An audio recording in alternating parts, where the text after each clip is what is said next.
ये आकाशवाणी रायपुर है। प्रादेशिक समाचार बुलेटिन के साथ मैं शशिकांत यादव।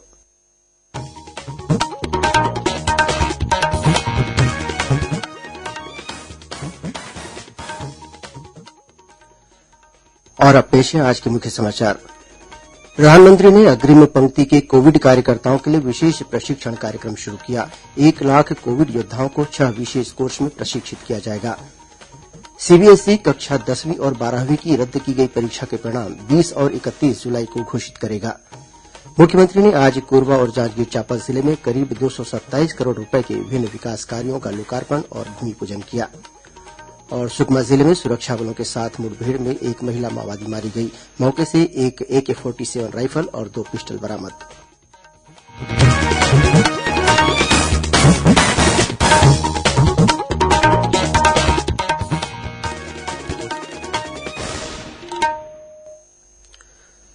कोरोना संक्रमण को देखते हुए श्रोताओं से अपील है कि लापरवाही न बरतें और इन आसान उपायों का पालन कर सुरक्षित रहें। मास्क लगाएं, 2 गज की सुरक्षित दूरी बनाए रखें, बार-बार हाथ धोएं, चेहरा साफ रखें और टीका जरूर लगवाएं। लोगों को कोविड से संबंधित जानकारी देने और उनके मार्गदर्शन के लिए राष्ट्रीय हेल्पलाइन कार्यरत है। छत्तीसगढ़ के लिए हेल्पलाइन नंबर है 104 और 0771 2235 091। साथ ही राष्ट्रीय हेल्पलाइन नंबर है 1075।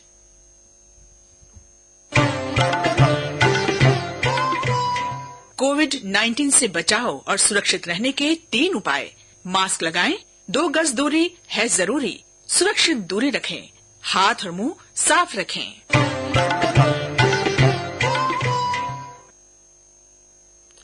अब समाचार विस्तार से। प्रधानमंत्री नरेंद्र मोदी ने कहा है कि केंद्र सरकार हर व्यक्ति को मुफ्त कोविड टीका उपलब्ध कराने के लिए प्रतिबद्ध है। उन्होंने कहा कि 21 जून से टीकाकरण क्षेत्र का विस्तार किया जाएगा।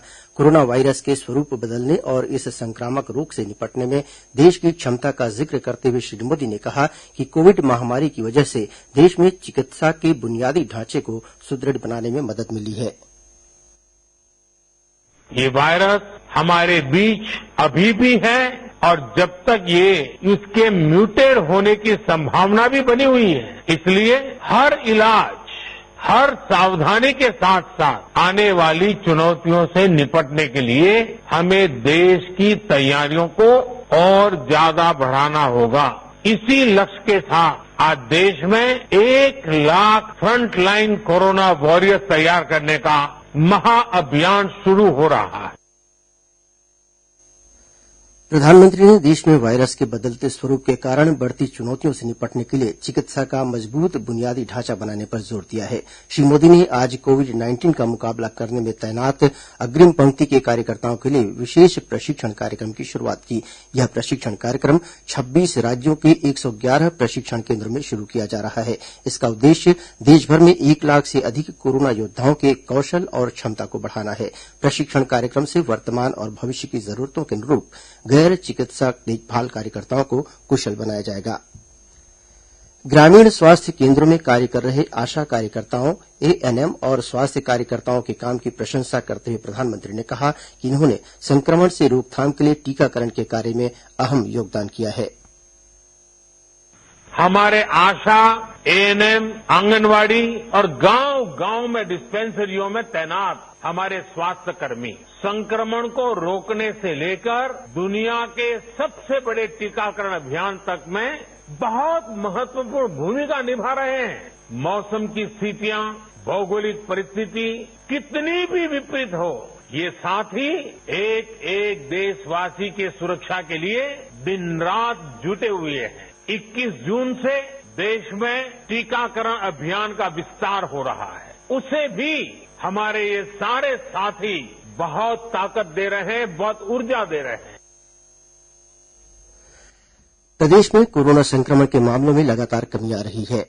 राज्य में संक्रमण की दर 1.29% हो गई है। इसके साथ ही रिकवरी दर बढ़कर 98% तक पहुंच गई है। प्रदेश में कल कोरोना संक्रमण के 590 नए मरीज मिले। वर्तमान में राज्य में सक्रिय मरीजों की संख्या करीब 10,682 है। इस बीच प्रदेश में कोरोना टीकाकरण का कार्य लगातार जारी है। रायपुर जिले में कलेक्टर सौरभ कुमार ने 45 वर्ष से अधिक आयु वर्ग के नागरिकों के साथ ही फ्रंटलाइन वर्कर्स के 100% टीकाकरण पर जोर दिया है। वहीं महासमुंद कलेक्टर डोमन सिंह ने महिलाओं को टीकाकरण के प्रति जागरूक किया। इधर प्रदेश में विभिन्न सामाजिक संगठनों द्वारा लोगों को कोरोना से बचाव संबंधी नियमों की जानकारी दी जा रही है। इसी कड़ी में जिला विधिक सेवा प्राधिकरण रायपुर के पैरा लीगल कार्यकर्ता शहर में घूम घूमकर कोरोना के संबंध में लोगों को जागरूक कर रहे हैं। इस अभियान के दौरान ये कार्यकर्ता शहर के प्रमुख चौक चौराहों और भीड़ वाली जगहों पर जाकर लोगों से 2 गज की दूरी का पालन, मास्क लगाने और कोरोना टीका लगवाने की अपील कर रहे हैं। केंद्रीय माध्यमिक शिक्षा बोर्ड सीबीएसई कोविड से उत्पन्न समस्या के कारण बोर्ड की कक्षा 10वीं और 12वीं की रद्द की गई परीक्षा के परिणाम 20 और 31 जुलाई को घोषित करेगा। सीबीएसई परीक्षा नियंत्रक सान्यम भारद्वाज ने कल एक समाचार एजेंसी को बताया कि जो छात्र अपने प्राप्तांकों से संतुष्ट नहीं होंगे उन्हें कोविड महामारी की समस्या कम होने के बाद फिर से परीक्षा में बैठने का अवसर दिया जाएगा। उन्होंने कहा कि इस बारे में विस्तृत जानकारी बाद में दी जाएगी। श्री भारद्वाज ने कहा कि बोर्ड परीक्षाओं में शामिल होने वाले छात्रों की संख्या जानने के लिए ऑनलाइन पंजीयन शुरू करेगा। इस महीने के पहले सप्ताह में प्रधानमंत्री नरेंद्र मोदी ने घोषणा की थी कि देश में कोविड की वर्तमान स्थिति को देखते हुए शिक्षा मंत्रालय ने परीक्षाओं को स्थगित करने का फैसला किया था। मुख्यमंत्री भूपेश बघेल ने आज वर्चुअल कार्यक्रम में कोरबा और जांजगीर चांपा जिले में करीब 227 करोड़ रूपये के विभिन्न विकास कार्यों का लोकार्पण और भूमिपूजन किया। इनमें कोरबा जिले के लिए 104 करोड़ रूपये की लागत के 121 विकास कार्य शामिल हैं। वहीं मुख्यमंत्री ने जांजगीर चांपा जिले में करीब 123 करोड़ रूपये की लागत के 144 निर्माण कार्यों का लोकार्पण और भूमिपूजन किया। वहीं मुख्यमंत्री कल कांकेर और नारायणपुर जिलों के लिए करीब 222 करोड़ रूपये की लागत के 275 विभिन्न विकास कार्यों का वर्चुअल रूप से लोकार्पण और भूमिपूजन करेंगे। छत्तीसगढ़ राज्य वक्फ बोर्ड द्वारा वक्फ संपत्तियों के सर्वेक्षण का कार्य शुरू कर दिया गया है। वक्फ बोर्ड ने कल सभी मुतवल्लियों और मुस्लिम समुदाय के लोगों से इस कार्य में सहयोग की अपील की है। मुस्लिम समुदाय के मस्जिद, दरगाह, कब्रिस्तान और अन्य लोगों के सहयोग से राजस्व विभाग के अधिकारी सर्वे कार्य करेंगे। इससे वक्फ संपत्तियों को अतिक्रमण से बचाया जा सकेगा। प्रादेशिक समाचार आप आकाशवाणी रायपुर से सुन रहे हैं। अंतर्राष्ट्रीय योग दिवस 21 जून को पूरे विश्व में मनाया जाएगा। इस वर्ष योग दिवस का विषय है आरोग्य बने रहने के लिए योग।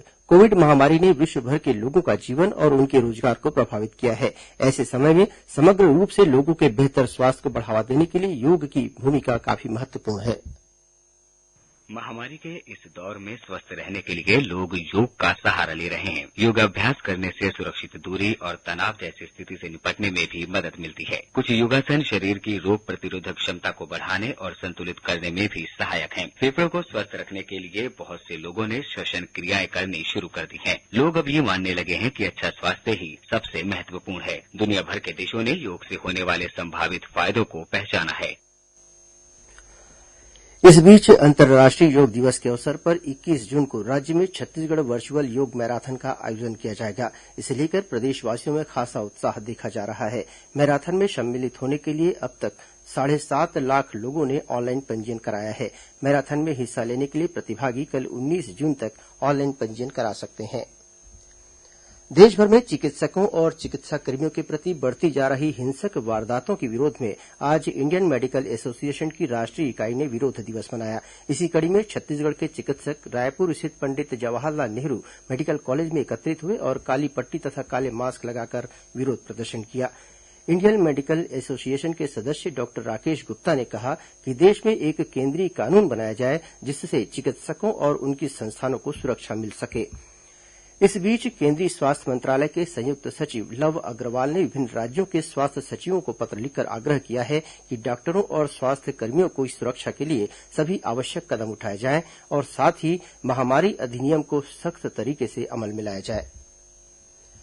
औषधीय पौधों की खेती को बढ़ावा देने के लिए प्रदेश में इस वर्ष 1 करोड़ औषधीय पौधे लगाए जाएंगे। साथ ही परंपरागत पद्धति के जरिए लोगों को इलाज उपलब्ध कराने राजधानी रायपुर के पंडरी में जल्द ही वैद्य अस्पताल खोला जाएगा। यह जानकारी वन मंत्री मोहम्मद अकबर ने औषधीय पौधों का कृषिकरण और छत्तीसगढ़ में संभावनाएं विषय पर रायपुर में आयोजित वेबिनार में दी। उन्होंने औषधीय पौधों के रोपण के लिए अधिक से अधिक लोगों को प्रोत्साहित करने के निर्देश अधिकारियों को दिए। श्री अकबर ने राज्य औषधि पादप बोर्ड द्वारा औषधीय पौधों के कृषिकरण की दिशा में हो रहे प्रयासों की सराहना करते हुए इसे किसानों की आय बढ़ाने के लिए महत्वपूर्ण बताया। वन मंत्री ने कहा कि राज्य में औषधीय पौधों की खेती से अन्य फसलों की तुलना में किसानों को अधिक लाभ मिलेगा। सुकमा जिले में आज सुरक्षा बलों के साथ हुई मुठभेड़ में एक वर्दीधारी महिला माओवादी मारी गई, जिसका शव बरामद कर लिया गया है। बस्तर आईजी पी सुंदरराज ने घटना की पुष्टि करते हुए बताया कि केंद्रीय रिजर्व पुलिस बल, सीआरपीएफ और डिस्ट्रिक्ट रिजर्व गार्ड डीआरजी की संयुक्त टीम सर्चिंग पर निकली हुई थी। इसी दौरान दरभा के चांदा मीटर इलाके में माओवादियों ने सुरक्षा बलों पर फायरिंग शुरू कर दी। जवानों द्वारा की गई जवाबी कार्रवाई में एक महिला माओवादी मारी गई। बाद में घटनास्थल की तलाशी के दौरान सुरक्षा बलों ने मौके से एक AK-47 राइफल और 2 पिस्टल बरामद किए हैं।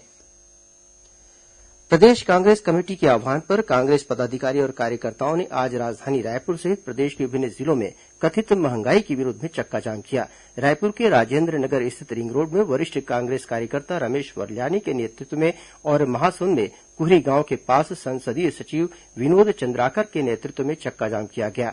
वहीं बेमेतरा जिले में कांग्रेसजनों ने कथित महंगाई को लेकर कांग्रेस भवन से पुराना बस स्टैंड तक साइकिल रैली निकालकर चक्काजाम किया। इसके अलावा दुर्ग जिले में सिरसा गेट के पास कांग्रेस कार्यकर्ताओं द्वारा चक्काजाम किया गया। प्रदेश के अन्य जिलों से भी कांग्रेसजनों द्वारा चक्काजाम किए जाने की खबर है। और अब पेश है मौसम का हाल। अगले 24 घंटों के दौरान प्रदेश में अनेक स्थानों पर हल्की से मध्यम बारिश होने अथवा गरज चमक के साथ छींटे पड़ने की संभावना है। वहीं बिलासपुर और सरगुजा संभाग के 1-2 स्थानों पर भारी वर्षा होने के साथ आकाशीय बिजली गिरने की चेतावनी भी दी गई है। मौसम विभाग से मिली जानकारी के अनुसार एक द्रोणिका पश्चिम राजस्थान से उत्तर पूर्व बंगाल की खाड़ी तक स्थित है। इसके प्रभाव से प्रदेश में बारिश की स्थिति बनी हुई है। और अब कुछ अन्य खबरें संक्षिप्त में। छत्तीसगढ़ उच्च न्यायालय ने 7 जिलों के सिविल जजों का तबादला आदेश जारी किया है। साथ ही 36 प्रोबेशनरी सिविल जजों को स्थायी नियुक्ति दी है। मुख्यमंत्री भूपेश बघेल ने छत्तीसगढ़ में पत्रकारिता के जनक पंडित माधवराव सप्रे की जयंती पर उन्हें याद किया है। पंचायत और ग्रामीण विकास विभाग ने मनरेगा के तहत शिकायतों की निष्पक्ष जांच और सुनवाई के लिए प्रदेश में 14 लोकपालों की नियुक्ति 2 वर्षों के लिए की है।